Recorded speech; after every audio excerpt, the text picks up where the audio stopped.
First time schools లో మీరు చూస్తే ప్రతి ఒక్కరికి నాణ్యమైన ఆకర్షణీయమైనటువంటి యూనిఫామ్ తీసుకొచ్చారు. షూ కూడా బాగుంది, పుస్తకాలు బాగున్నాయి, బ్యాగులు కూడా బాగున్నాయి. కొత్త చెరువుకు వస్తే మళ్ళా నాకు చదువుకోవాలనిపిస్తా ఉంది. ఒక బ్రహ్మాండమైన వాతావరణం ఉంది ఇక్కడ. ఇప్పుడే నేను క్లాస్ రూమ్ పోయాను, నేను కూడా టీచ్ చేశాను.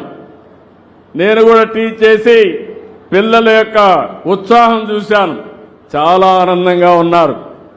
ఈరోజు అక్కడ టీచర్ను కూడా చూస్తే ఇక్కడే చదువుకుని గోపాల్ రెడ్డి అనే వ్యక్తి మళ్ళీ ఇక్కడే నేను పనిచేయాలి, ఈ స్కూల్ రుణం తీర్చుకోవాలని టీచర్గా ఇక్కడికే ట్రాన్స్ఫర్ అయ్యి వచ్చాడంటే మనస్ఫూర్తిగా అభినందిస్తున్నానని చెప్పి కూడా నేను మీకు తెలియజేస్తున్నా.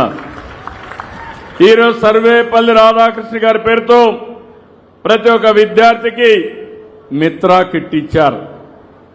ఒకప్పుడు మీరు చూస్తే నాకు అనిపిస్తుంది నాయకులంటే ఎన్ని చిత్ర విచిత్రాలు చేశారంటే కడాన పిల్లలకిస్తే పుస్తకాల పైన బ్యాగ్ కూడా వదిలిపెట్టలేదు, దానిపైన కూడా బొమ్మ వేసుకునే పరిస్థితికి వచ్చారు.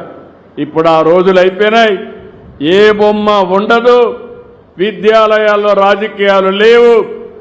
నేను ఒకటే ఆలోచిస్తున్నా, ఈ పిల్లల భవిష్యత్తు బంగారు భవిష్యత్తు చేయడమే కాకుండా ప్రపంచంలోనే చురుకైన యువతగా తయారు చేసే బాధ్యత ఈ ప్రభుత్వాన్ని.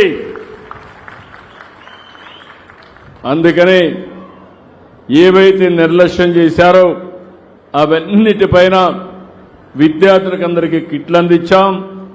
ఒక్కొక్క కిట్టుకైతే 2,275 రూపాయలు చొప్పున 953 కోట్లు ఖర్చు పెట్టాం.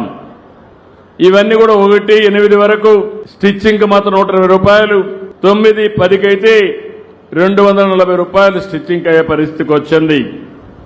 నోట్ పుస్తకాలు కూడా నేను చాలాసార్లు చూసేవాడిని, స్కూల్ తెరిస్తే పుస్తకాలు దొరికేటివి కాదు, స్కూల్కి వచ్చి ఏ పని చేసేవాళ్ళు కాదు. ఈసారి పాఠశాలలు ప్రారంభోత్సవం ప్రారంభించగానే మీకు పుస్తకాలు అందించిన ప్రభుత్వం ఈ ఎన్డీఏ ప్రభుత్వం అని చెప్పి కూడా నేను మీకు తెలియజేస్తున్నా.